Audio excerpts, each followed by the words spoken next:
¿Se puede ver? Ok. Entonces, rápidamente vamos a empezar diciendo de que cualquier alteración que pueda haber a nivel del primer arco branquial va a determinar que presenten alteraciones en el desarrollo de los maxilares, tanto maxilar superior como inferior. ¿Ya? Esto como introducción, recordar un poco en virología, más o menos hacia qué semana ya empieza a formarse los maxilares, entender que la séptima, décima semana prácticamente ya debería estar conformado todo lo que, o todas las estructuras que van a intervenir en la formación del maxilar superior e inferior, ¿ya? Noten de que en el tercio medio eh, se va a fusionar, ¿no? A nivel de la línea media, tanto el lado derecho e izquierdo, y es aquí cuando se produce una limitada fusión que encontramos los pacientes con el famoso paladar hendido o labio leporino, ¿no? Que supongo que sí habrán visto o habrán escuchado sobre este tema y lo van a desarrollar seguro en sus prácticas en el hospital, sobre todo cuando lleven pediatría, ¿no? Niños con paladar hendido, labio leporino, ¿no? Que hay campañas que vienen del extranjero a operar a los niños con este tipo de alteraciones. Bueno, y justamente es por alteración en el desarrollo de estos maxilares. Primero vamos a hablar de las bases biológicas del crecimiento sagital. Este es un corte sagital, ¿verdad? Como un perfil. Y estamos viendo ahí el tercio medio específicamente, tercio medio facial. Entonces el complejo nasomaxilar em, tiene como, tiene como desarrollo la intervención de varias estructuras. Noten de que de 0 a 1 año todavía no tenemos un seno maxilar propiamente dicho, ¿no? Es un pequeño primordio que va a empezar a crecer y de esa manera eh, dar, vamos a decir así, un espacio para que crezcan las estructuras y empiecen a darse como tal al final el seno maxilar. Miren cómo hacia los 4 años ya tenemos un seno maxilar un poco más grande y ya de 11 a 12 años el seno maxilar propiamente dicho, ¿no? Pero para esto obviamente ha tenido que pasar el crecimiento de algunas estructuras como son los primordios dentarios también. Noten de que al inicio el recién nacido obviamente tiene sus primordios dentarios dentro del maxilar. Va pasando el tiempo, los meses, los años y va erupcionando las piezas dentarias, ¿no? Primero las piezas que son temporales para luego ya quedar las definitivas, ¿cierto? Por eso, primer punto, saber que no es recomendable sacar piezas dentarias a temprana edad, ¿no? Porque estamos interrumpiendo el crecimiento natural del maxilar. En algunos lugares de nuestro Perú, ¿no? Los niños tienen un diente picado, como no hay muchos odontólogos o no hay los medios necesarios para que lo curen, entonces los padres muchas veces toman mala decisión de sacar las piezas dentarias, ¿no? La pieza está picada, ya sáquenlo, dicen, ¿no? Es más fácil, más barato, la sacan. Entonces con eso estamos alterando el desarrollo de los maxilares porque tú al sacar esa pieza dentaria vas a crear un espacio entre un diente y el otro. Y el diente que ah, todavía tiene que erupcionar a su tiempo va a demorar. Hay veces esas piezas dentarias se juntan un poco y pierde el espacio y el diente ya no erupciona o, o erupciona en una mala posición. Entonces ya estás alterando el desarrollo, ¿ya? Eh, y obviamente interfiere también en el crecimiento del maxilar. Más o menos esta es una imagen que representa cómo es el crecimiento, ¿no? Un poco en una dirección sagital. Y a la derecha vemos otra estructura que va a intervenir en el desarrollo de los maxilares, que es el, la base del cráneo, ¿no? Específicamente el cuerpo del efenoides. Aquí lo vamos a ver mejor, el cuerpo del efenoides. Ven la parte que está pintada de color amarillo. Esta parte es la sincondrosis del esfenoide. La sincondrosis que no es otra cosa que el lugar donde van a proliferar las células de la base del cráneo, específicamente del cuerpo del esfenoide, para producir el crecimiento tanto a nivel superior, hacia adelante y también incluso hacia abajo, ¿ya? Entonces recordar, la sincondrosis es la parte donde se proliferan las células y producen el crecimiento del cuerpo del efenoides y a la vez entonces ese efecto de empujar el maxilar hacia adelante, hacia arriba e incluso también a la mandíbula hacia abajo.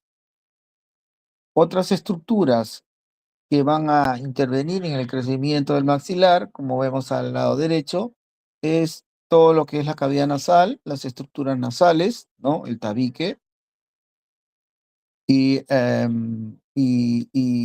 también la, tanto la parte ósea como cartilaginosa de la cavidad nasal, ¿ya? Otra estructura que es importante que determine el crecimiento del maxilar también es la órbita. Recuerden que la órbita es un cono, ¿no? El cono orbitario es una unión de varios huesos, ¿no? La órbita no es un solo hueso, sino es la unión de varios huesos, entre ellos el temporal, el maxilar, el etmoides, el efenoides y el hueso frontal, ¿no? Van a formar todo el cono orbitario. Y obviamente, que aloja el cono orbitario es el globo ocular, quien en un inicio es pequeño, ¿no? Y siempre es un órgano dinámico, móvil, que hace que esté en constante remodelamiento óseo el cono orbitario, ¿no? Para que, para que cuando llegue a la edad de 11, 12 años ya esté prácticamente desarrollado y de esta manera también influye en el crecimiento del maxilar, ¿no? Como vemos ahí en la imagen. Otra vez, crecimiento sagital más o menos. Y cuando hablamos de la mandíbula, nuevamente nos encontramos con un cuerpo del efenoides y su sincondrosis, como dijimos, que las células van a intervenir, van a crecer y empujar hacia abajo. Otra estructura que interfiere en el crecimiento de la mandíbula también son los músculos masticatorios, ¿no? Temporal, los pterigoideos, el macetero, al producir ese elongamiento de los músculos, también traccionan lo que vendría a ser el hueso y le ayudan también al crecimiento, ¿ya? Y justamente es un crecimiento en esa dirección, como si fuera un boomerang, ¿no? Ricketts en el año 72 identificó un punto XY para determinar dos ejes, ¿ya? El eje condilar, que va al cóndilo de la mandíbula, y el eje mandibular, que va al cuerpo. ¿Esto con qué motivo? Con el motivo de determinar alteraciones que puedan darse en los diferentes vectores o en diferentes ejes y obviamente accionar a ese nivel con algunos dispositivos que hagan que podamos corregir esa alteración. La lactancia también siempre dando su, vamos a decir así, su granito de arena, porque la lactancia es importante también para el crecimiento de los maxilares. Porque miren, el niño al lactar prácticamente introduce todo el pezón en la cavidad oral, ¿no? Y con su propia lengua empuja al succionar el paladar, ¿no? Haciendo que tiene que respirar por la nariz, neumatiza todo lo que es el seno maxilar y al neumatizar, esto va a hacer que crezca también, ¿no? Igual con con sus encías, que todavía no tiene dientecitos, aunque alguno nace ya con dientes, ¿no? O rápidamente le salen después de nacer y empiezan a tipo querer morder, ¿verdad? Todo la función fisiológica de la lactancia interfiere también en el crecimiento del maxilar. Más, hay estudios donde han identificado que niños que no han lactado tienen más riesgo de desarrollar trastorno de los maxilares, de la oclusión y también de la posición de los dientes. Entonces es una etiología multifactorial, ¿no? Con todo lo que hemos estado conversando, son factores, diferentes factores que interfieren, pero que a la larga, en conjunto, van a dar como resultado una alteración en la simetría facial, en la simetría facial. Recuerden la primera diapositiva donde vimos una foto de una señorita, ¿no? Que estaba eh, relacionada a unos dibujos, ¿no? Hexagonales que lo que hacían era determinar qué tanto de simetría tiene el lado derecho con el izquierdo, ¿no? De esa manera es la famosa máscara de Manquart, que lo que hacía era determinar simetrías, ¿no? Y desde ya épocas muy remotas, el ser humano siempre se preocupó por eso, ¿no? Como el hombre de nitrilo también, ¿no? Em, porque ya se daban cuenta de que la simetría tenía que ver también mucho con función, con funcionalidad, ¿no? Al haber asimetría, no solamente se alteraba la belleza, ¿no? Sino también se alteraba el funcionamiento, ¿no? La función. Y eso lo vemos acá, en los maxilares, ¿no? Cuando hay asimetría, el funcionamiento no va a ser el adecuado.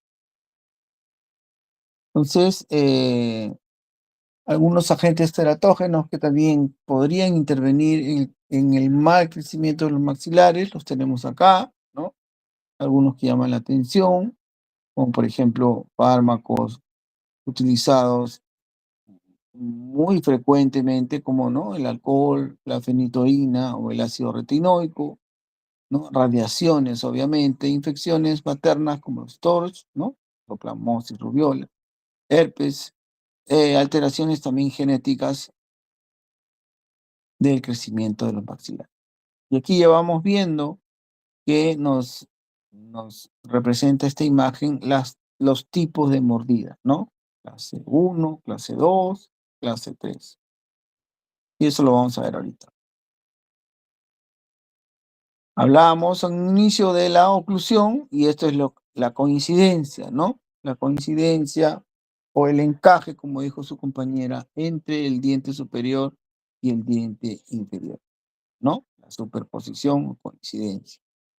Entonces, debería ser como lo vemos en la imagen de la izquierda, no como en la foto. Esa foto tiene una mala oclusión, ¿no? Eso no es lo ideal. El diente superior ocluye al inferior en determinados porcentajes y que estén tanto hacia horizontal o vertical, tiene que tener estas medidas. Entonces, cuando hablamos de vertical, la distancia que tiene que tener un diente con el otro de manera vertical, hablamos del overbite. ¿Ok? El overbite me dice de manera vertical, mientras que el overjet me lo va a medir de manera horizontal. ¿Ya? ¿Cuánto de vertical? ¿Cuánto de horizontal? Ustedes se dan cuenta, en la imagen de la izquierda, el diente superior coincide con el inferior, pero no lo tapa en su totalidad. Tapa un porcentaje, como dice en la imagen, debería ser 3, 4 milímetros. Pero en la foto que vemos a la derecha, ahí lo está tapando casi en su totalidad, ¿verdad? hasta como un 70-80% tapando el diente inferior, porque es una mordida profunda, esa mordida está alterada. Y ahorita vamos a ver qué clase de mordida es. Repito entonces, overbite vertical y el overjet horizontal. ¿Cuánto es la distancia en el overjet entonces de un diente con el otro en una mordida normal? Debería ser de 2 a 4 milímetros. Más de eso, como vemos en la foto, ahí tiene casi 1 centímetro, ¿no?, de distancia, es una inadecuada oclusión. La clase de mordida, o clasificación de ángulo, es clase 1, que es la normalidad, diente superior ocluye al inferior, ¿no?, con un buen overbite, un buen overjet en las distancias que acabamos de nombrar. En la clase 2, muy parecido a la foto que vimos, ¿verdad?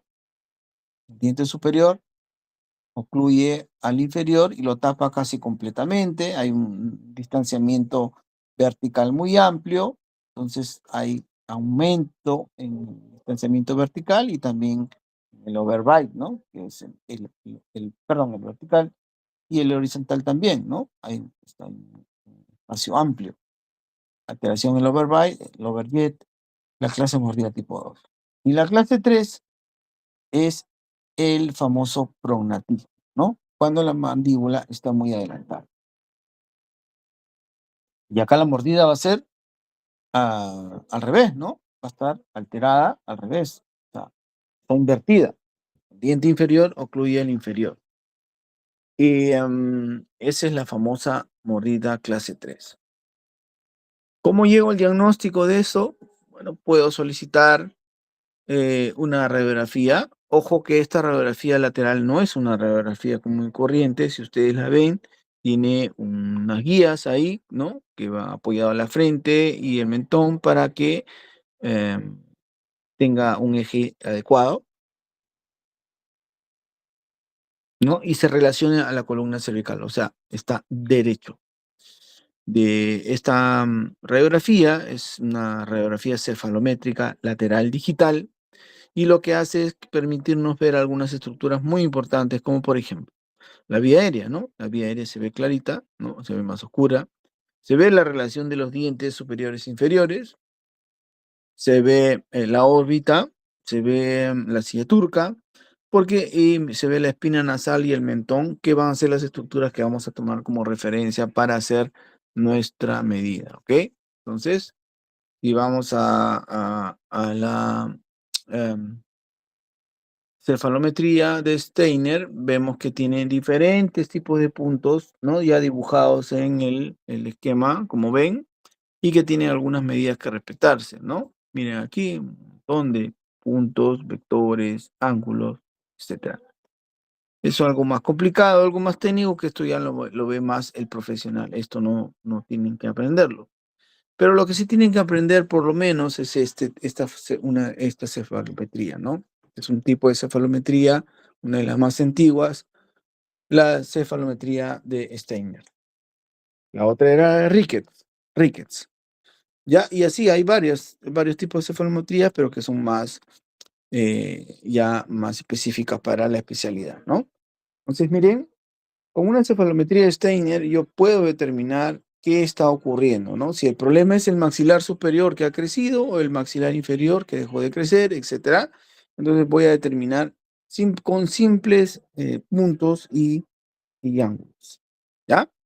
Entonces, pido mi placa lateral digital de cefalométrica, y con eso sobre un papel dibujo y hago mis trazos del perfil de la persona, ¿no? Identificando qué cosa, las estructuras que dije que son importantes, la silla turca, ¿no?, la órbita, la espina nasal y el mentón, ¿no?, o el pogonio, que es por encima del mentón. Determino mis puntos, ¿no?, y después voy a colocar mis vectores, ¿no? Trazo una línea desde el punto S al punto N, que es el nasum, y de ahí una línea del nasum a la espina nasal anterior. Eso sería para determinar el crecimiento del maxilar superior. Para determinar el crecimiento del maxilar inferior, igual SN, y hago otro punto por encima del mentón, que es el pogonion, que sería el punto B. Entonces, voy a determinar ahora mis ángulos. El ángulo SNA debería ser, según esta tabla, 82 grados. Mientras que el ángulo SNB, obviamente, si dijimos que una buena oclusión es que el diente superior ocluya al inferior, quiere decir que este debería estar más atrasado, ¿no? Y justamente nos manda aquí la tabla que debería ser 80 grados. ¿Ya? 82 grados para SNA, 80 grados para SNB. Vamos al pronatismo, que dijimos que era la clase de mordida tipo 3. ¿No? Trazo mi punto S, el punto N, el punto A nuevamente, y veo que su porcentaje está dentro de lo indicado, que son 82 grados. ¿Ya? Hasta ahí estamos bien. Eso quiere decir que el maxilar superior creció lo que debía. Pero si trazo el ángulo SNB, que debería estar en 80 grados, me doy con la sorpresa que no es así. Está incluso aumentado, ¿no? Puede tener 83, 84, 85, más que el ángulo SNA. Eso me determina que esto netamente es un prognatismo, un prognatismo. Ojo, podríamos decir, ¿no? Pero si es obvio que se ve en la imagen que está adelantado, pero no es tanto así, porque hay grados. E incluso puede ser un falso prognatismo o un pseudoprognatismo. ¿En qué sentido? De que el maxilar superior no creció, ¿no? No creció, se quedó, no creció por los diferentes factores que acabamos de nombrar, ¿no? Como la pérdida de un ojo a temprana edad, la órbita no hizo su función, la extracción de las piezas dentarias que alteraron el crecimiento del maxilar, la obstrucción de la cavidad nasal que no permitió que se neumatice ese seno maxilar, etcétera, etcétera. ¿Me entienden? Todos esos factores pueden determinar que el maxilar superior no crezca. Y yo trazo mi ángulo SNA y está disminuido, está a menos de 82 grados, puede estar en 80. Entonces, eso sería un pseudoprognatismo. ¿Ya? Recuerden entonces los ángulos SNA y SNB para determinar qué está pasando, cuál es el problema. ¿Cuál es el tratamiento aquí? Hay que hacer una osteotomía en el ángulo mandibular tipo Verghese o Verghese, recuerden. Y lo que hago es retrasar la mandíbula si es que esta es la que está adelantada. ¿Verdad? Lo llevo a la mordida ideal. Ojo, que en la cefalometría también veo la relación entre las piezas dentarias, ¿no? La molar y la segunda, la primera, tiene que estar en relación con las inferiores, sus opuestas. Y bueno, entonces también llevo mi mordida y coloco placas y tornillos de titanio para que la ablución sea la adecuada y dejarlo al paciente en una mordida clase de Angle tipo 1. Hay que destacar aquí que cuando se hace esta osteotomía, ahí según ven la imagen, hay un van nervioso, ¿no? Que sería el quinto 3, el dentario inferior, que pasa por en medio de la mandíbula. Mucho cuidado a este nivel porque podría lesionar este nervio y de esa manera no podría sentir ni los dientes inferiores ni el labio, y esa paciente puede incluso a veces sufrir de quemaduras inadvertidas porque no siente, puede ponerse una taza caliente, agua caliente a ese nivel y no siente, pero igual produce la quemadura, ¿ya? Entonces, cuidado con lesionar el quinto 3, que cuando sale del agujero mentoniano se convierte en el nervio mentoniano, ¿ya? Cuando está dentro de la mandíbula es el dentario inferior o quinto 3. ¿Listo? Entonces, este es otro caso. Es al revés, esta es la micrognatia. Aquí lo que pasó fue que el maxilar inferior no creció lo que debía, ¿cierto? Se quedó. ¿Qué clase de mordida es? Si vemos y nos acordamos de la foto, es una clase de mordida tipo 2, ¿verdad? Donde está alterada la oclusión, obviamente el diente superior ocluye demasiado al inferior y la distancia horizontal también es amplia, ¿no? El overbite, el overjet están alterados y aquí lo que hacemos es, como en el caso anterior, hacer una osteotomía sagital, pero en este caso no vamos a retroceder la mandíbula, sino más bien la vamos a adelantar. Ya colocamos nuestros tornillos y nuestra placa de titanio. En la imagen superior derecha, ustedes ven un niño con un dispositivo externo que está en la mandíbula. ¿Eso qué es? ¿Eso qué cosa es? Eso no es otra cosa que un distractor mandibular, un distractor.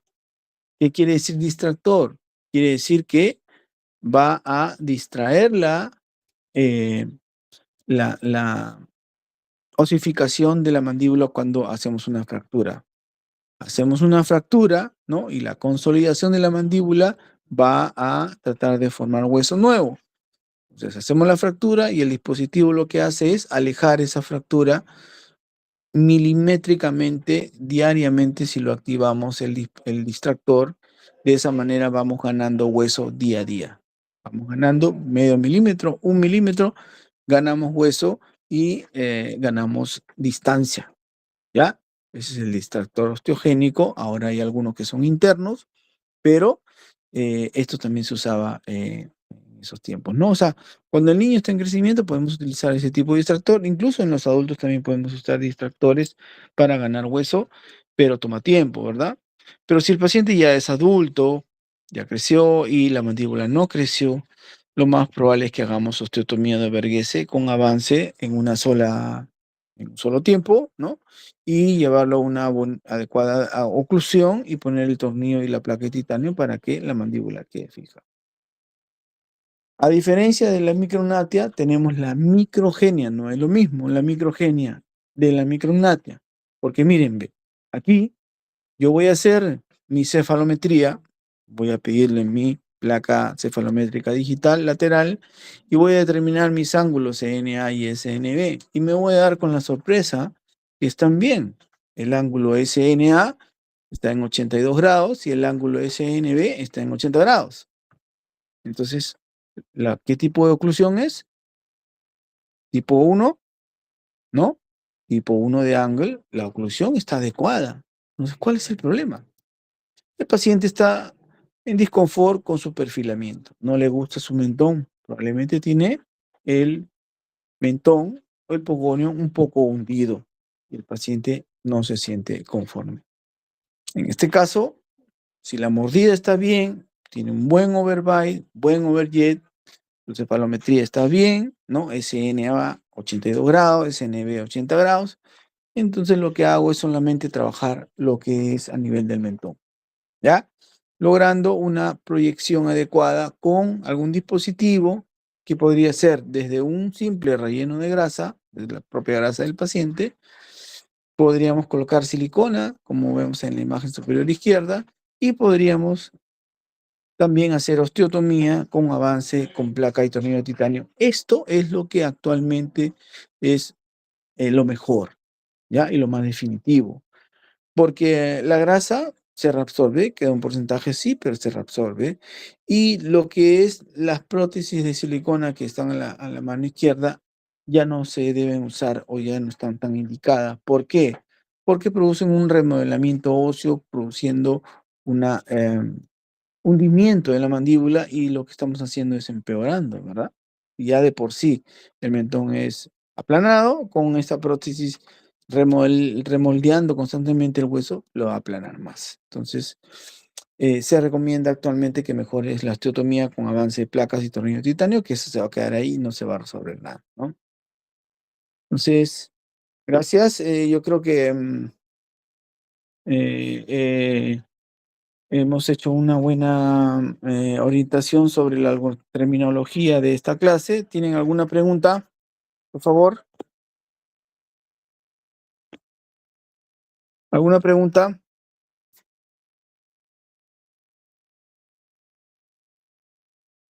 ¿Hola? ¿Todo claro? Ya, vamos con la siguiente, ¿ya?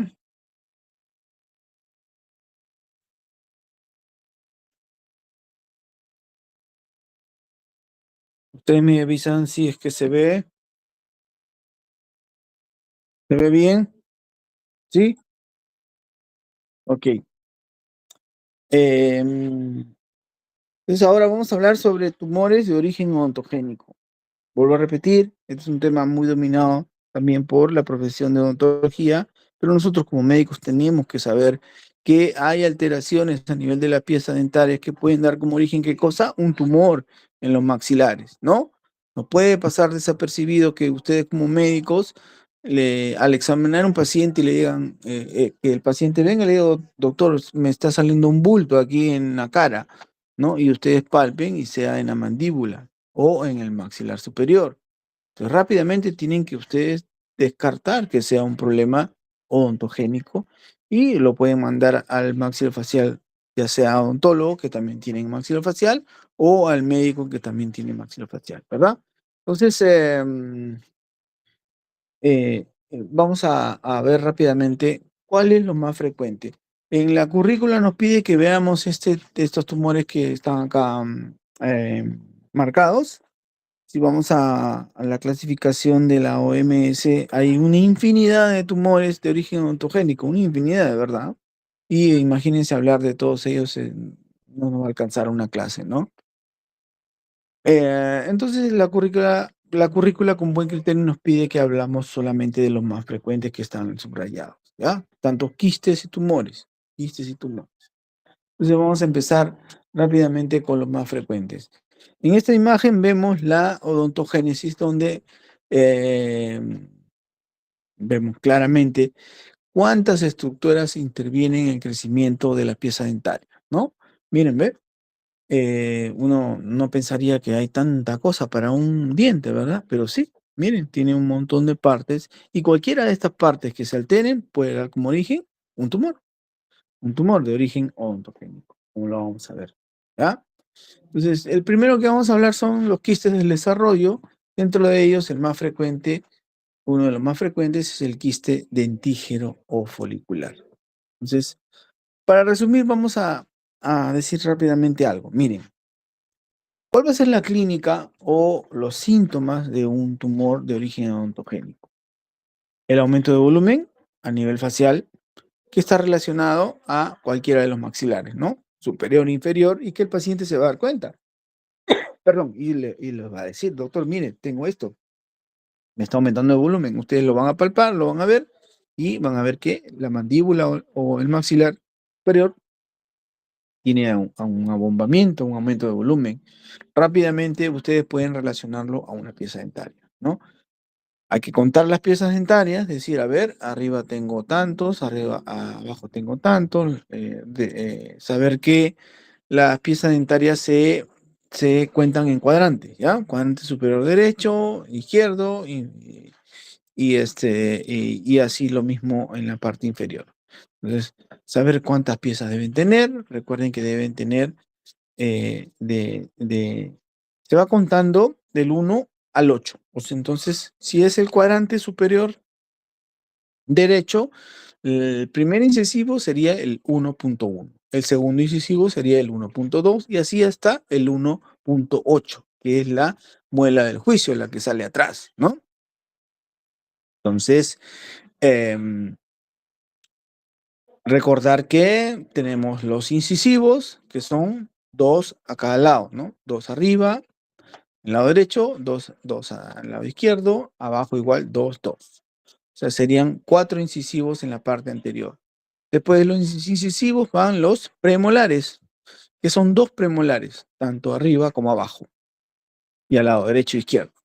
Y después tenemos las molares, que es primera molar, segunda molar y tercera molar, tanto arriba y abajo, derecho e izquierdo, ¿no?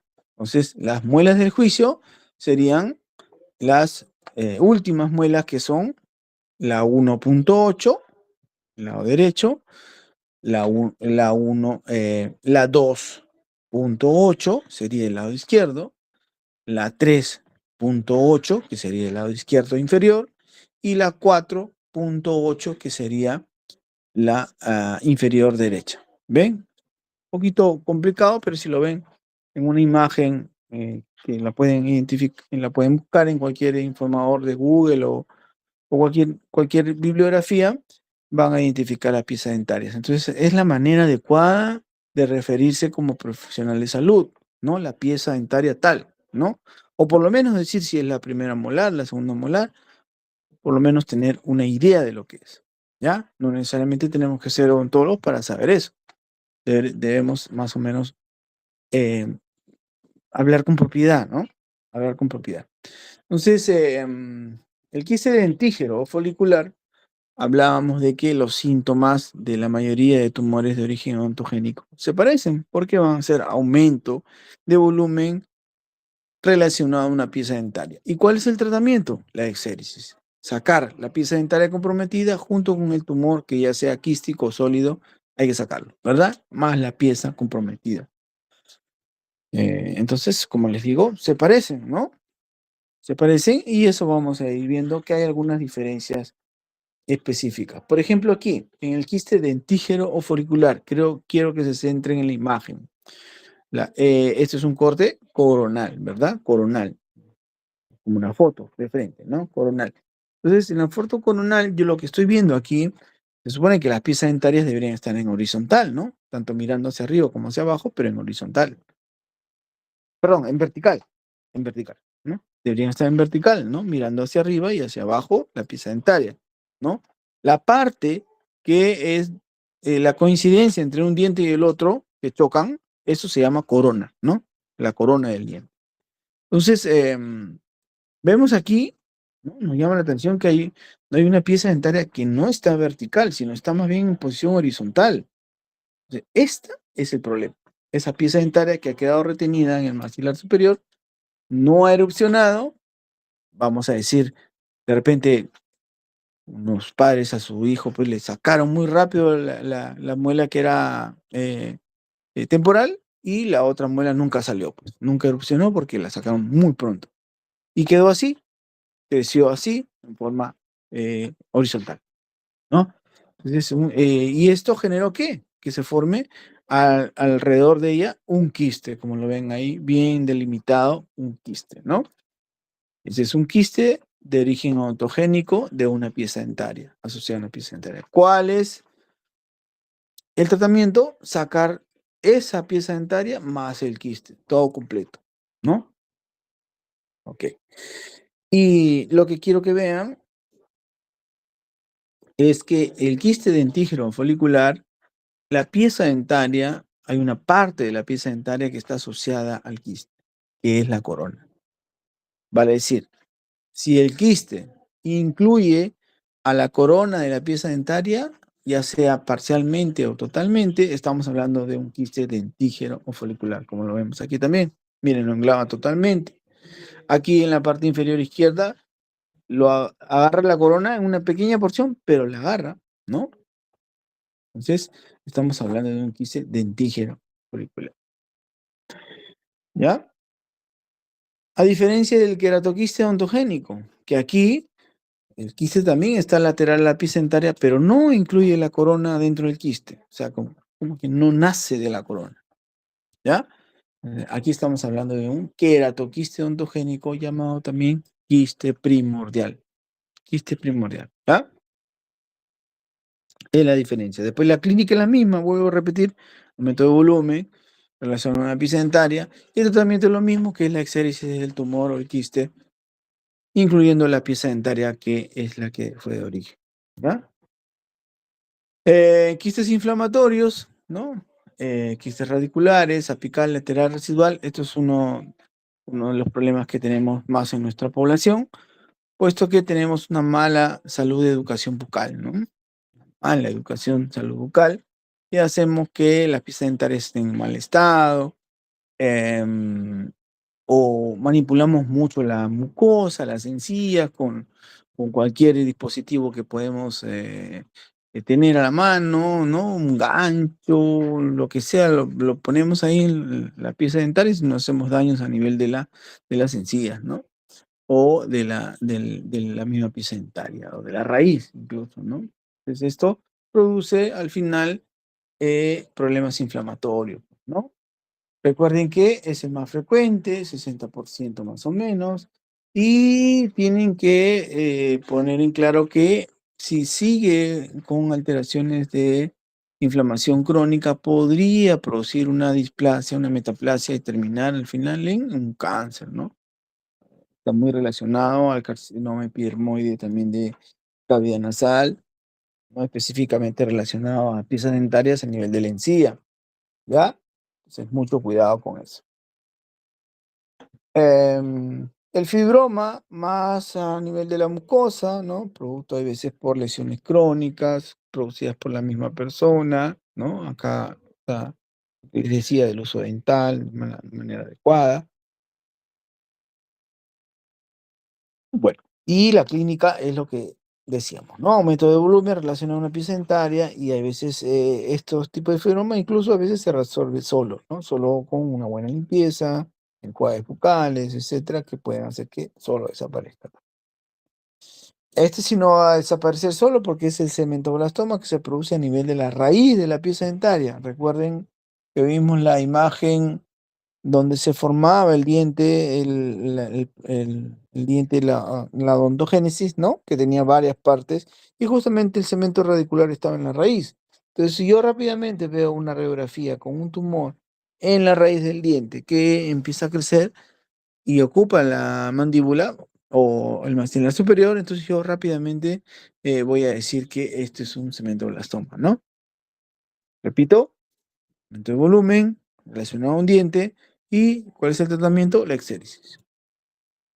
El odontoma es una estructura parecida a la anterior, ¿no? Pero se da más hacia la parte anterior o lateral de la pieza dentaria, no en la raíz como vimos en el odontoma, ¿no?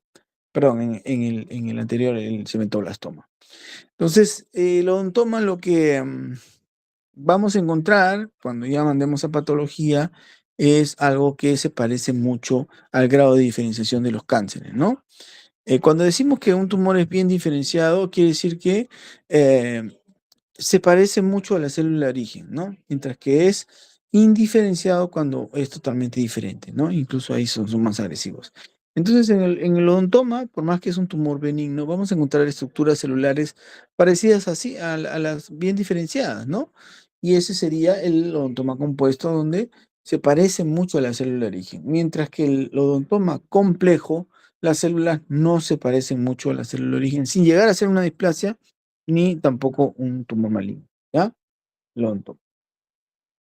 Y bueno, la perla vamos a decir así, de esta clase es el ameloblastoma, algo que van a escuchar ustedes y cuando lo escuchen y vean que un paciente tiene eso, por favor, no demoren en su derivación o su tratamiento porque el ameloblastoma es altamente agresivo, destructivo y, perdón, quito la palabra agresivo porque cuando hablamos de agresivo es un tumor maligno, ¿ya?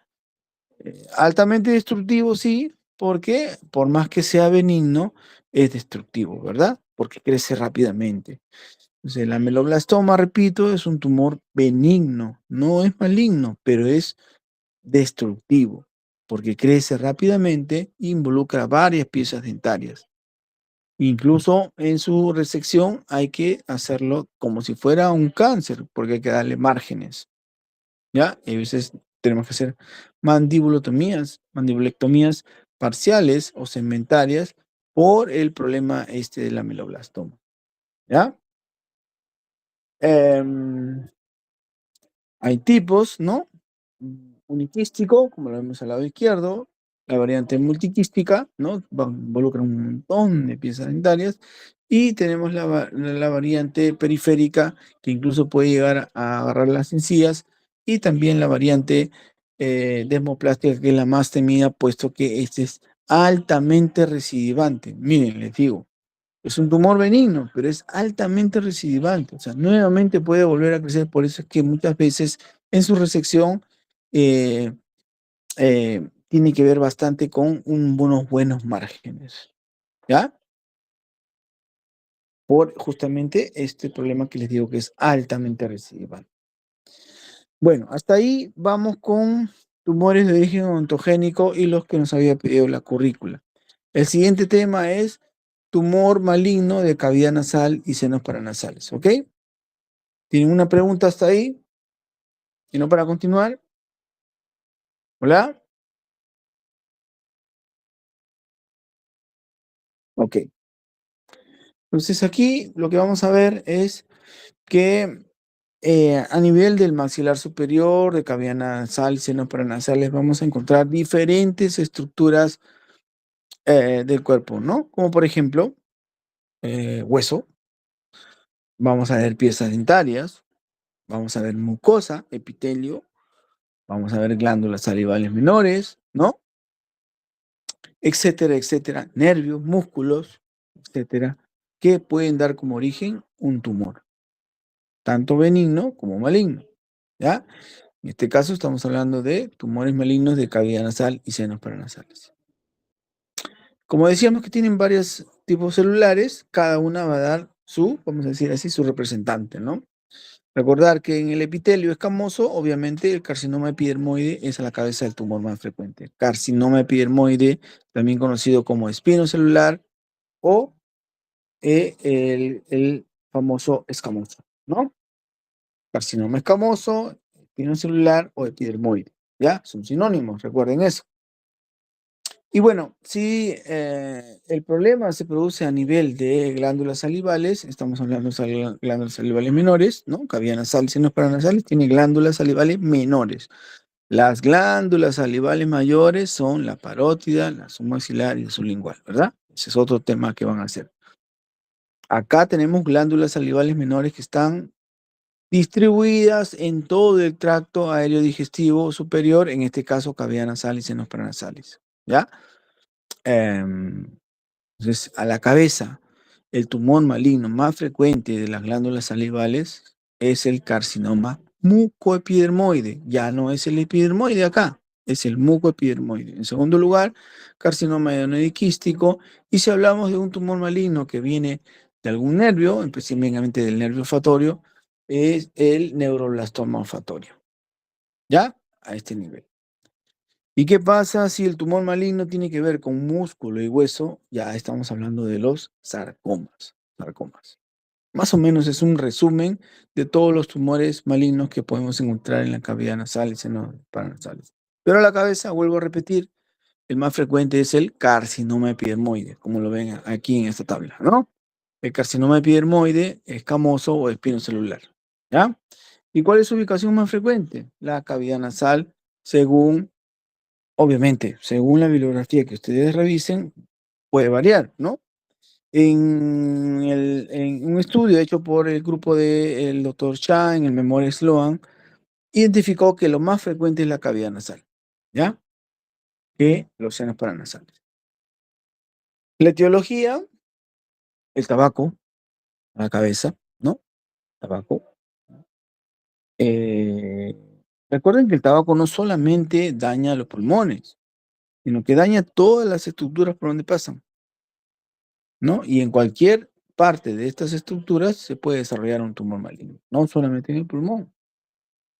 La existencia o la preexistencia de papiloma invertido. El papiloma invertido es un tumor benigno que sale en la cavidad nasal, que muchas veces incluso sale muy fácil, solo jalándolo, ¿ya? Pero ya se dice que el papiloma invertido podría tener dentro de su estructura un carcinoma epidermoide in situ. Así que mucho cuidado, ¿no? Acá incluso ponen el porcentaje 10%.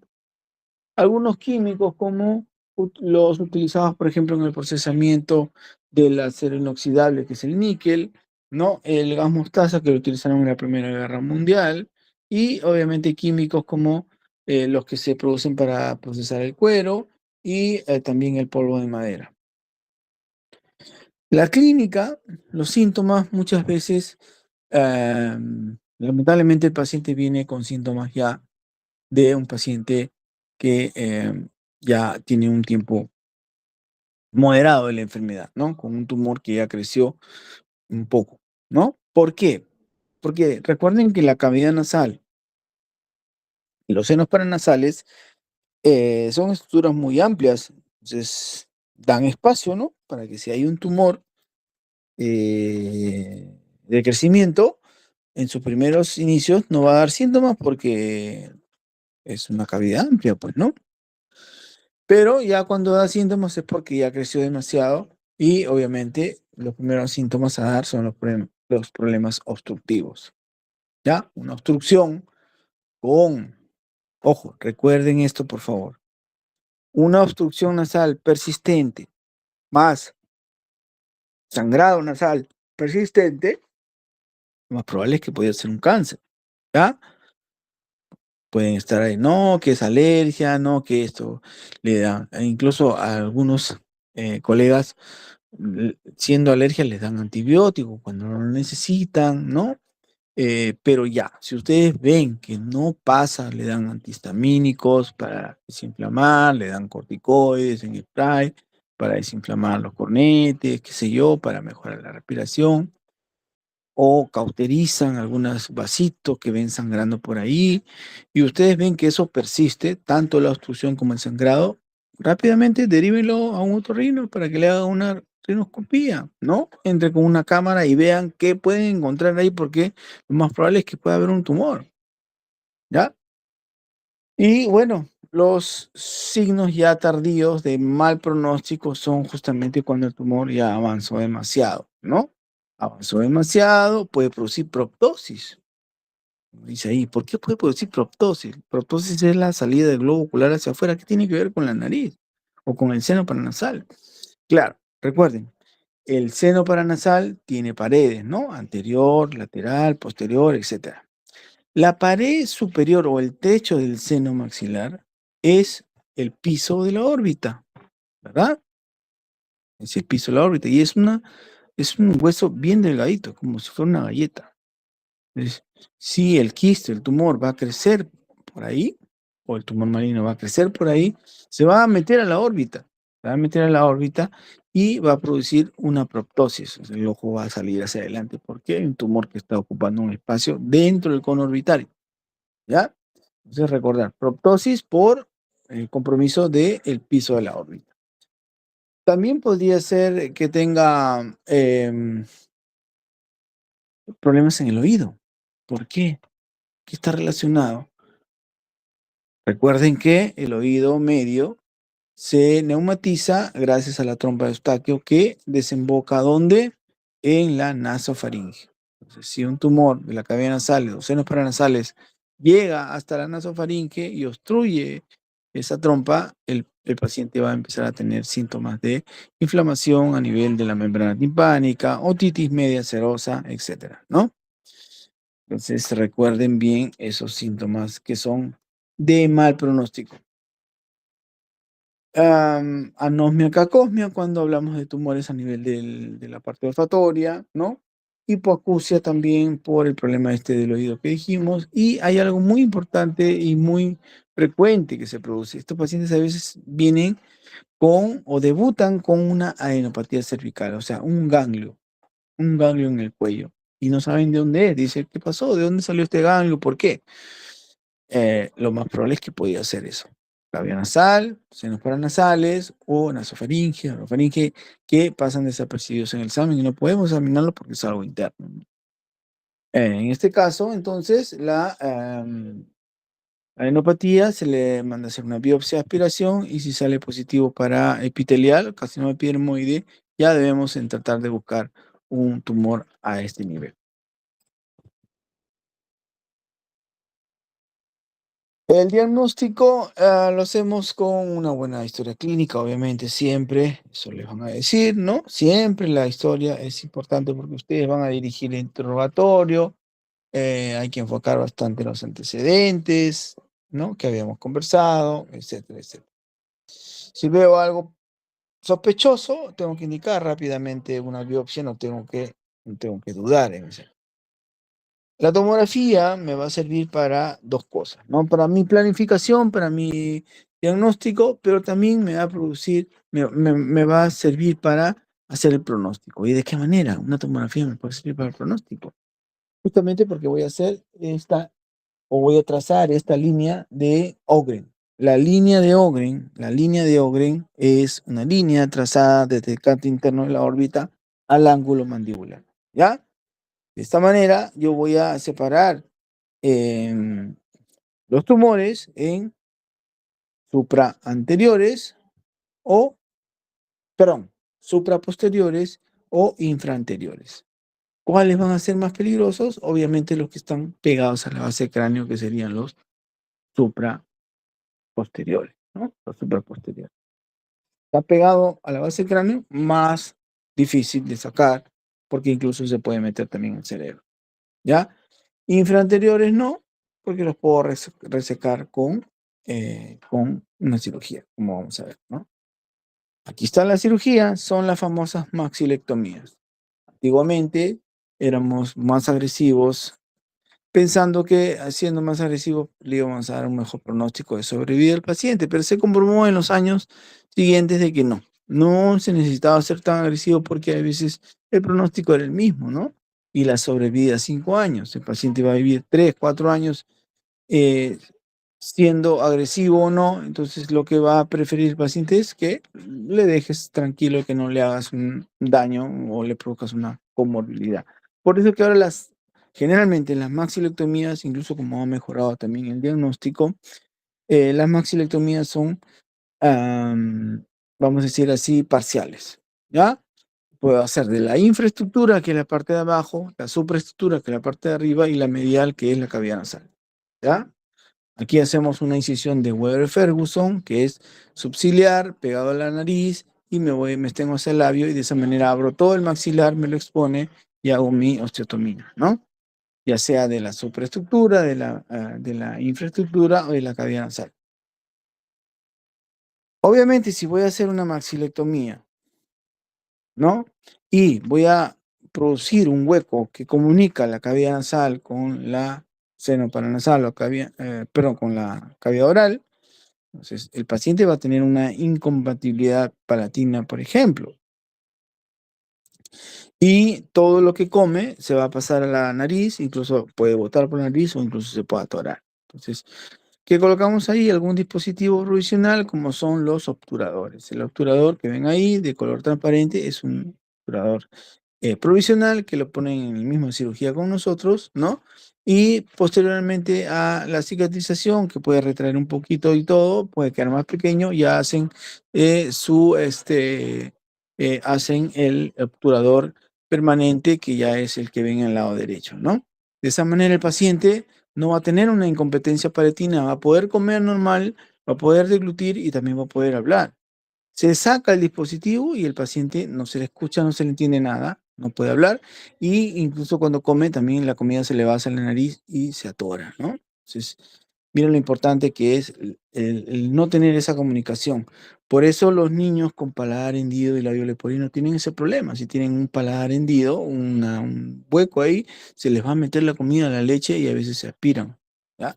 Por eso es importante que cierren esa parte. Y obviamente, también la parte de la voz, ¿no? No se les entiende cuando hablan porque tienen este problema de la sonoridad de la caja de resonancia, que es la cavidad nasal y la cavidad oral, ¿ya? Esos tumores también se resecan dependiendo del grado histológico, de los márgenes y todo eso. Va a ser como tratamiento coadyuvante la radioterapia y la quimioterapia o algunos biológicos que decían en la parte oncológica, ¿ya? La oncología ha crecido mucho, ¿no? Dan biológicos, dan medicamentos que actúan a nivel de crecimiento de la célula del tumor. Entonces, se está viendo bastante este tipo de tratamientos como un tipo de quimioterapia, ¿no? Am, pero bueno, entonces el paciente que tenga este diagnóstico también puede ser indicado de radioterapia, quimioterapia o biológicos. El pronóstico es de acuerdo al estadio de un inicio, ¿no? A mayor estadio, peor va a ser el pronóstico. Y si hablamos del pronóstico, hablamos de sobrevida a 5 años y posibilidad de recurrencia, ¿no? Peor pronóstico van a tener los que han venido con un estadio muy alto. Esos son más propensos a que le vuelva a crecer o a que no puedan durar más de 5 años, ¿ya? Factores de pronóstico, recuerdan lo que dije de la línea de Oren, que lo hacemos con la tomografía. Los pósteres superiores son los que están más pegados a ¿dónde? A la base cráneo, entonces serían los más peligrosos. Mientras que los inferoanteriores no, ¿verdad? Porque están así, puede hacer eh, una resección, una maxilectomía parcial de la infraestructura y con esto sería suficiente.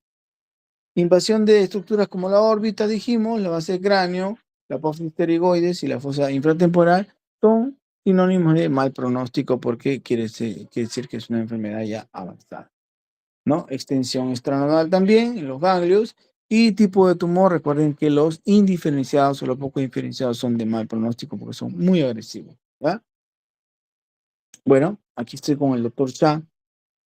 La bibliografía les pide que tomen como referencia su libro. Es un libro muy didáctico que está ahorita en su quinta edición. La pueden obtener por internet o, en todo caso, tratar de conseguirla, ¿no? Es un buen libro de apoyo para la especialidad. Yo hice mi rotación de R3 en mi memoria de Sloan. Es el consejo que siempre pongo esta foto porque dependiendo de la especialidad que ustedes elijan, en el tercer año tercer o quinto año, dependiendo de la especialidad que elijan, van a tener la posibilidad de viajar y hacer su pasantía en el extranjero, ¿no? Vayan juntando desde ahora su plata, ¿no? Porque les va a costar, pero nadie les va a quitar esa experiencia de conocer hospitales o doctores como el doctor Shah, que son referencia mundial en la especialidad, ¿entienden? Son referencia mundial donde ustedes tienen que tratar de contrapolar lo aprendido a su país, en este caso, o a su hospital donde van a trabajar, ¿no? O a su práctica clínica. Este tipo de personas como el doctor Shah, que son unas eminencias, que tienen libros, textos, la mayoría son muy humildes, no son envidiosos ni nada, te tratan muy bien, siempre están tratando de enseñarte, nunca te van a tratar mal acá, ¿no? Acá hay muchos colegas que van a estar en cuenta que ustedes en su formación los van a tratar mal, tienen un tipo de educación ya retrógrada, ¿no? No es como este tipo de personas que les digo que nunca lo van a ver tratando mal a nadie y enseñan de la mejor manera, ¿ok? Entonces, ese es el consejo que les doy. Junten desde ahora para que puedan irse cuando sean ya residentes, ¿ok? Listo. Am, ¿Alguna pregunta hasta aquí? ¿Alguna pregunta? No, doctor, todo claro. Ok, por último, vamos a hablar de traumatismos y fracturas, ¿ya? Para terminar. Ok, traumatismos y fracturas. Bueno, esta es una patología que también se maneja sobre todo de los maxilares, ¿no? Por nuestros amigos los odontólogos que hacen su especialidad en ortognática, ¿ya? En maxilofacial. Y bueno, ahí viene pues la pelea actual que hay entre los médicos y los odontólogos en el Congreso que están tratando de aprobar su ley, que esto, que lo otro, ¿no? Pero bueno, lo mejor es trabajar en conjunto, como en países más desarrollados, donde ya pasaron por todo esto y lo manejan de manera conjunta. Pero lo que tienen que entender los profesionales de salud, y esa es la obligación también de ustedes, de decirlo de buena manera, sin pelear, es que siempre la salud va a estar comandada por un médico, ¿cierto? O sea, todo el tiempo que se gastan ustedes en invertir tiempo para su preparación. Muchas veces dejamos de estar en reuniones familiares, reuniones de amigos, faltamos a varias reuniones porque tenemos que seguir estudiando nuestra carrera. No es en vano, pues, ¿no? No es en vano y creo que no se iguala a ninguna carrera, ¿no? Al menos de salud, ¿cierto? Todo lo que nos hacen estudiar y trabajar, ¿verdad? Entonces, por eso tienen que saber que a nivel mundial siempre la salud va a estar dominada por un médico, lamentablemente, para ellos, ¿no? Que creen que es lamentable, ¿no? Tienen su punto de vista, quieren hacer sus leyes y todo eso, pero tienen que saber que siempre va a ser así. Entonces, si en una unidad, en un hospital, pueden manejarse las dos especialidades o las dos carreras por el bien del paciente, perfecto. Entonces, pero siempre comandada por un médico, ¿no? Porque el médico tiene que hospitalizar, porque el médico se va a hacer el responsable si al paciente le pasa algo, ¿cierto? Entonces, eso ya desde ahorita tienen que ir inculcando a los colegas. Entonces, aquí vamos a ver rápidamente que es un tema que vemos mucho en el hospital de policía porque trabajamos con personal pues, que trabaja con motos, ¿no? O personal motorizado que constantemente está en unidades operativas que tienen que ver con choques, con heridas de bala, etcétera, ¿no? Entonces, lo vemos con mucha frecuencia esto en el hospital, ¿ya? Entonces, rápidamente ven el cráneo con unas líneas, ¿no? Con unas flechas que están en vertical.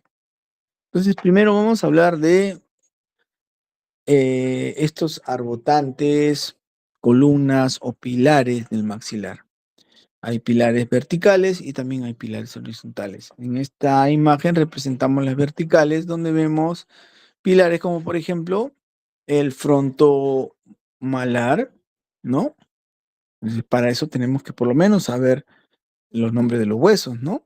El hueso frontal, el hueso malar, el hueso maxilar, los huesos nasales, etcétera, ¿ya?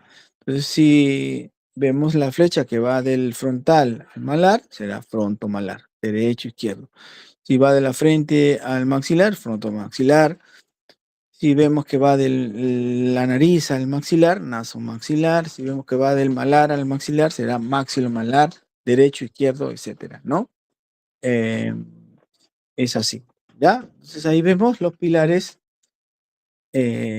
y vemos uno en la mandíbula, ¿no? Justamente vertical también, que es la rama ascendente en la mandíbula. Si vemos pilares horizontales, es el reborde orbitario superior, reborde orbitario inferior, arco cigomático y cuerpo mandibular, ¿ok? ¿Y por qué es importante ver los pilares? Porque eso va a ser nuestro primer objetivo a restaurar cuando se fracturen. Primero tienes que restaurar el pilar, ¿no? Cuando tú construyes una casa, lo primero que haces son las columnas y las vigas. O primero haces la pared. No, ¿no? Entonces, primero se construyen las fracturas, perdón, las vigas o pilares o columnas y después ya hago lo demás. Igual es en el macizo facial, ¿ya? Primero los pilares. Dicho esto, entonces vamos rápidamente a la etiología. Nuevamente vemos aquí ah, lo que nos representa, pues, ¿no? Somos uno de los países con los accidentes de tránsito más altos, muertes por accidente de tránsito y accidentes de tránsito en general, ¿no? Entonces imagínense que ese es el factor de riesgo más frecuente en Perú y en muchos países de Latinoamérica, ¿no? Estamos, eso sí, estamos a la vanguardia a nivel mundial en los primeros puestos, ¿no? El tráfico también es otro, igual. Y obviamente, como les decía, en la policía también está el factor social cuando hay conflictos sociales, ¿no? Violencia social, como vemos ahí, que le están dando la mugre al policía, ¿no? Cuando lo agarran ahí en un enfrentamiento, esto fue a nivel de Gamarra, por ahí.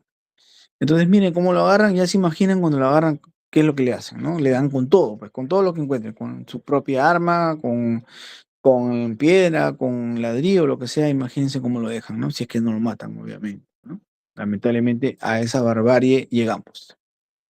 Y bueno, la definición, solución de continuidad del macizo facial, ¿no? Y quiero que vean esta imagen primero, ¿no? Vamos a ir clasificándola según los tercios superior, medio, inferior. Mire, quiero que vea esta imagen primero. Entonces, señor, llega a emergencia, ya le han dado una primera atención en algún policlínico o algo parecido y ya viene suturado la frente, ¿no? Entonces, ¿esta es una fractura expuesta o no? ¿no? Algunos pueden decir no, porque no está expuesto, ahí veo que está suturado. Sí, pero fue una fractura expuesta, pues. Al tener una herida, ya probablemente ha sido una fractura expuesta. ¿Y eso qué determina? Que está contaminada, ¿no? Entonces tengo que tener mucho cuidado en eso y darle o cubrir necesariamente con lo que es tanto gram positivo, gram negativo, sean anaerobios, porque esta fractura ya estaba expuesta. ¿Puede tener este señor una fractura conminuta? Podría ser. Veo que hay una ligera distopia entre el ojo derecho e izquierdo, ¿no? Pero puede ser que esté hinchado el izquierdo. Entonces, es importante tener mucho cuidado en la observación y en la palpación de este paciente, ¿no? Porque yo puedo sostener con una mano la frente del paciente y con la otra mano agarro la arcada dental superior y la muevo de arriba abajo. Si veo que se mueve, esta es una fractura de Lefort. Ahorita vamos a ver qué cosas son las fracturas de Lefort, ¿ya? O de tercio medio facial, ¿no? Esta fractura y puede ser conminuta o puede ser leve. Entonces, está desplazado, no está desplazado, no lo puedo ver. Si es inestable, estable, inestable, no lo puedo ver. Entonces, ¿qué tengo que pedir?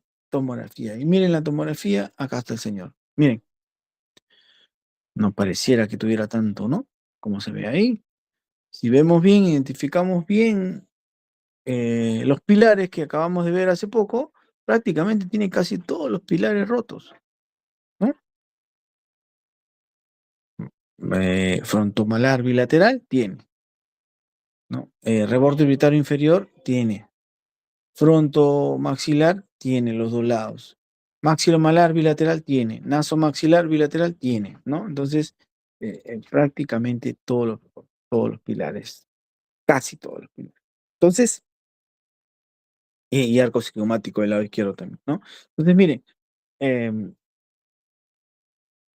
no parecía, ¿verdad? No parecía en la foto que vimos a este señor, ahí está, no parecía, pero miren cuántas fracturas tiene. Entonces lo que vamos a hacer es identificar las fracturas y clasificarlas de acuerdo al tercio superior, medio, inferior, ¿ya? A nivel del tercio superior, recordar que el seno paranasal, el seno frontal, está en el hueso frontal, valga la redundancia, y que este hueso frontal tiene dos tablas, ¿no? Una tabla externa y una tabla interna. Recordar que la tabla interna está muy relacionado ¿a qué? A el cerebro, ¿no? Bueno, la dura madre primero, y obviamente que puede hacer algún daño del hueso ahí a la dura madre y tener una fuga de líquido cefalorraquídeo. Entonces, mucho cuidado con tratar de movilizar esas piezas dentarias, esas piezas de hueso roto que pueden alterar la dura madre y de esa manera producir la fuga de líquido cefalorraquídeo, ¿ok? Aquí está, ¿ven? Vemos la tabla externa, pero no vemos la tabla interna. La tabla interna la vemos con la tomografía, como vemos ahí en la imagen superior derecha, que puede estar comprometiendo la dura madre, ¿ya? La fractura de los huesos nasales es una de las más frecuentes y las más difíciles a veces de diagnosticar porque rápidamente se dematiza y no se puede evaluar, ¿no? Y obviamente con una tomografía sí la vamos a poder identificar donde vemos ahí que la pirámide está totalmente alterada, ¿no? Pirámide nasal.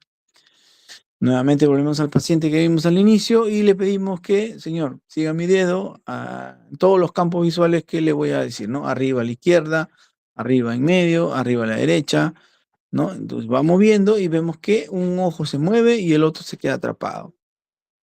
¿Ah? ¿Por qué es eso? ¿Qué pasó? ¿Se rompió un nervio, un músculo, qué sé yo?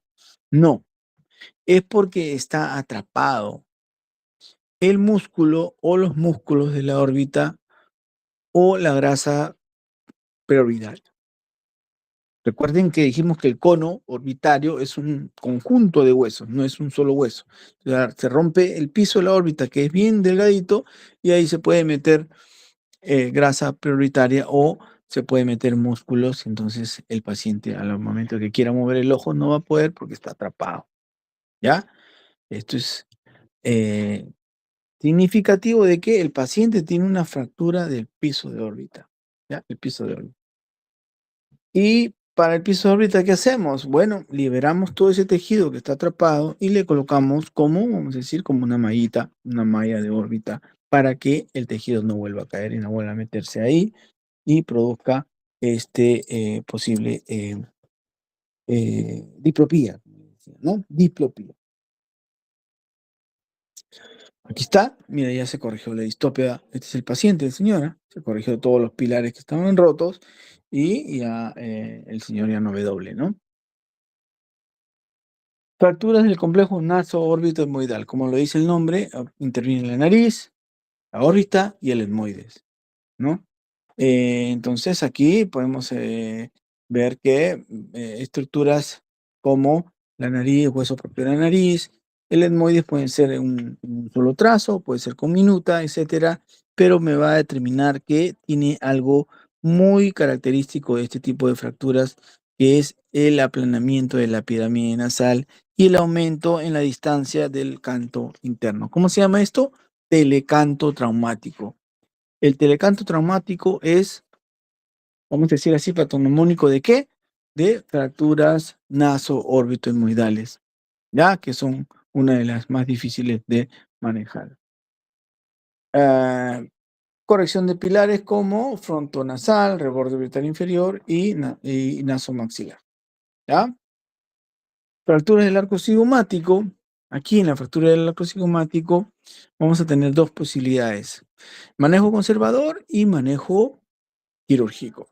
¿Cuándo manejo conservador? Cuando yo haga la siguiente pregunta al paciente y le diga, señor, abra la boca, y el paciente abre la boca. ¿Cuánto es la apertura bucal? ¿Cuánto es la apertura bucal? Más o menos 4 centímetros, 5 centímetros, y se mide del borde del incisivo superior al inferior. ¿Ya? Si el paciente no tiene dientes, le pongo la prótesis y mido del borde de sus incisivos. O de lo contrario, más o menos hago una proporción, ¿no? Porque hay pacientes edéntulos, hay pacientes que no tienen dientes, ¿no? Entonces tengo que medir la apertura bucal. Si veo que la apertura bucal está limitada, paciente tributario de tratamiento quirúrgico. Si veo que la apertura bucal está conservada a pesar de la fractura del arco cigomático, puedo manejarlo de manera, vamos a decir así, conservadora, ¿no? Sin cirugía. Pero ya, si encontramos que tiene alteración en la apertura bucal, voy a tener que hacer un acto quirúrgico. Y ahí tengo dos opciones. La técnica de Gillies, que es una incisión a nivel temporal, ingreso por la fascia profunda del temporal hasta por debajo del arco cigomático y con un objeto contundente como una tijera de mayo o un portagujas grueso, levanto toda esa estructura y hago que nuevamente se forme el arco cigomático. ¿Ya? Y otra manera de operar es a través de la cavidad oral, en el vestíbulo de la boca, del lado comprometido obviamente, hago la incisión y disección hasta el hueso y nuevamente, como les digo, entro debajo del arco cigomático y lo levanto con el objeto contundente. Es la técnica de King. Técnica de Gillies temporal, técnica de King vestibular. Y vamos ahora a las famosas fracturas de Lefort o clasificación de Lefort, ¿ya? Miren, arcada dentaria superior, Lefort 1. Tipo piramidal, Lefort 2. Y la disyunción craniofacial tipo 3. Vamos a desglosar una por una. Acá tenemos Lefort 1, que puede ser solo una línea o puede ser una línea con minuta, ¿verdad? Entonces, pero, ¿qué pilares voy a restaurar acá o están comprometidos? Naso, maxilar bilateral y maxilomalar bilateral. Está una, ¿no? Se colocan las placas de titanio de esa manera, corrigiendo sus dos pilares bilaterales y listo. Se lleva la mordida, ¿no? Buen overbite, buen overjet, etc. Lefort 2 aquí es como una pirámide, piramidal, ¿no? ¿Qué pilares se van a comprometer? Nuevamente, maxilomalar bilateral, reborde orbitario inferior bilateral y fronto nasal o fronto maxilar derecho e izquierdo. ¿Ah? Lefort 2. Y en la Lefort 3, que es la disyunción craneofacial, ¿qué quiere decir? Se separa tercio medio del tercio superior, ¿no? Pilar frontomaxilar, pilar frontomalar bilateral y arco cigomático bilateral. Lefort 3, ¿ya? Lefort 1, 2 y 3. Listo. Y a nivel de la mandíbula, saber la parte de la mandíbula, saber que la línea media es la sínfisis y obviamente pues, a ese nivel sería una fractura sinfisiaria. De la línea media hasta el agujero mentoniano estamos hablando de la parasínfisis, una fractura parasinfisial derecha e izquierda podría ser. Desde el agujero mentoniano hasta el ángulo, estamos hablando del cuerpo de la mandíbula o rama horizontal. Y después tenemos la rama vertical o el pilar, ¿no? De la rama vertical de la mandíbula como pilar mandibular. Hacia posterior tenemos el cóndilo mandibular que va a ir a la articulación temporomandibular y después tenemos la apófisis coronoides hacia adelante. ¿Ya? Sabiendo las partes, yo voy a identificar las fracturas a ese nivel también. ¿Ya? Y bueno, saber que las fracturas en la mandíbula son un poco complejas de restaurar porque, ¿qué tenemos aquí? Como dijimos en la primera clase, tenemos la fuerza muscular que tracciona la mandíbula y eso hace muchas veces que las fracturas se desplacen, ¿ya? Cuando una fractura se desplaza por la fuerza muscular, es una fractura desfavorable, ¿ya? Tenemos que utilizar placas y tornillos de carga sostenida porque van a sostener toda la tracción. Mientras cuando las fracturas son favorables porque la fractura no se desplaza, porque la fuerza muscular la ayuda más bien a no desplazarse, ahí utilizamos placas de carga compartida porque van a compartir los músculos con la placa, la fuerza de esta tracción, ¿ya? Entonces, fracturas favorables y fracturas desfavorables. ¿Y qué tipo de placa utilizamos, no? Placas de carga compartida, placas de carga sostenida, ¿ya? Ah, recordar que para las fracturas de la mandíbula, debido a estos músculos que les digo, utilizamos unos arcos de fijación, los arcos Eric, y con unos bloqueos maxilares que pueden ser semirrígidos con ligas ortodónticas, ¿ok? Miren, la clínica de los pacientes vienen así, esto fue por bala, miren, el malar prácticamente con un minuto, ¿no? Este señor sí lo agarró la población, la turba, miren cuántas fracturas le pueden originar en la cara, ¿no? A un señor que solamente está haciendo su trabajo, ¿no? Que es mantener el orden interno. Entonces, si le hacemos esto a una persona que tiene familia y todo, miren cómo lo dejan, ¿no? Pobre. ¿Cuántas fracturas puede tener el señor? El diagnóstico es clínicamente y obviamente apoyándome en imágenes, ¿no? El gol estándar es la tomografía, pero si no tengo, voy a tener que pedir radiografía, si es que tuviera, obviamente. Entonces, una radiografía, si quiero ver un corte tipo axial, pido una radiografía tipo Waters, ¿no? Perdón, tipo Hertz para ver arco cigomático. Si quiero ver el cóndilo, lo que voy a pedir es una frontal, pero tipo Tone, ¿ya? Es un poco elongada, no es una frontal normal. Y aquí voy a ver los cóndilos, como veo ahí la flecha, ahí se ve la fractura del cóndilo izquierdo, ¿no? Y si quiero ver mandíbula, pido una panorámica para ver fractura mandibular. Pero dijimos que el gol estándar es la tomografía. Y la tomografía no solamente me va a permitir diagnosticar, sino también me va a permitir planificar, como ven aquí, estas maquetas o estos prototipos hechos por impresoras 3D gracias a la tomografía. De esa manera nos permite identificar la fractura, lo complejo de la fractura e incluso nos permite también moldear las placas para de una vez llevarlas al quirófano ya moldeadas, premoldeadas, e incluso nos pueden servir de guía, ¿no? Porque ya cuando encaja en nuestra reducción decimos hasta acá es. Y ahí la colocamos y listo.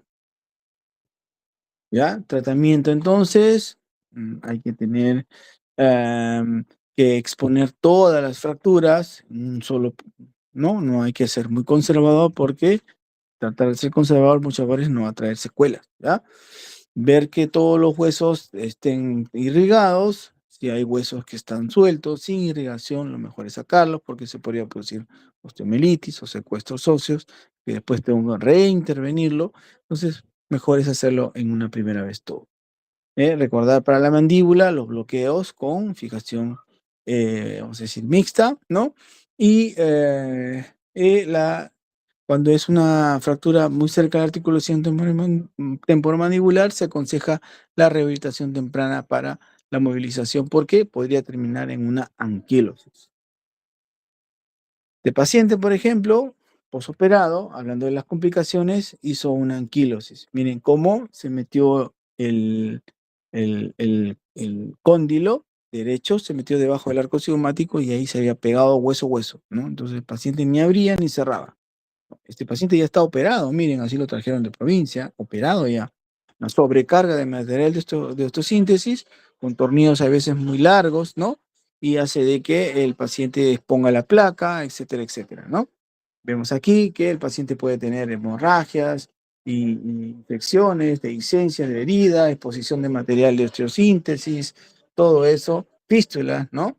Y secuelas funcionales y estéticas, mala oclusión dentaria, mala apertura bucal, ¿no? Entonces, miren cómo llegó, ¿no? Con un párpado inferior, perdón, un párpado superior prácticamente destruido, ¿no?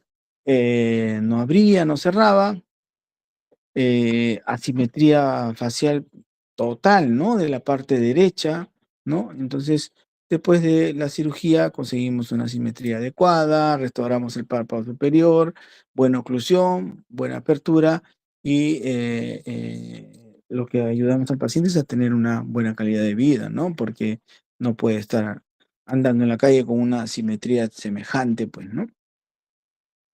La anquilosis es la unión de los dos huesos, temporal y mandíbula. Para eso hay que refracturar, quitar hueso y colocar tejido intermedio para producir una pseudoartrosis y el paciente pueda empezar a abrir y cerrar la boca, ¿no? Miren, este paciente está anquilosado, no abre nada, está pegado totalmente, ¿no?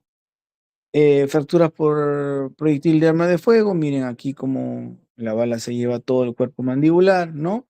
Se hace el estudio con la tomografía, se evalúa el defecto, ¿no? Se saca cresta ilíaca más o menos del tamaño del defecto y después de horas de cirugía llegamos a colocar la placa que ya ha sido premoldeada y que nos sirve como guía y de esa manera terminamos la cirugía, ¿no? El paciente este fue un injerto de cresta ilíaca no vascularizado. También tenemos injertos vascularizados, como por ejemplo injerto de peroné, que va libre, que va con vena y arteria, y se tienen que anastomosar con microscopio, ¿no? A nivel del cuello, ¿ya? Son cirugías muy complejas eh, que demandan a veces muchas horas de trabajo, ¿ok? Entonces, eso es más o menos lo que quería conversar con ustedes este día. Espero que les haya servido y bueno, cualquier consulta ya me la hacen llegar a través del delegado. Yo les voy a pasar las diapositivas de la clase, aunque ya sé que las tienen, porque ya las tienen ya impreso, incluso lo tienen como un libro, creo ustedes, ¿no? Todas las clases de los de cabeza y cuello. Lo que tratamos nosotros no es de ponerle las cosas difíciles, porque ustedes no van a ser especialistas en cabeza y cuello, salvo que alguno de ustedes elija de hacerlo después, ¿no? Pero nuestro objetivo como cirujanos de cabeza y cuello es darles a ustedes la información, vamos a decir, necesaria para un médico general, ¿no? Eso es lo que queremos que se lleven, no queremos confundirlos ni tampoco llenarlos de información que no les va a servir al final, ¿ya? Entonces espero que por lo menos después de estas clases ya tengan algunas definiciones más claras. Y bueno, cualquier cosa, estamos en el hospital de policía. Ya nos vemos con el grupo de práctica esta semana que viene, ¿ok? Gracias. ¿Alguna pregunta? No.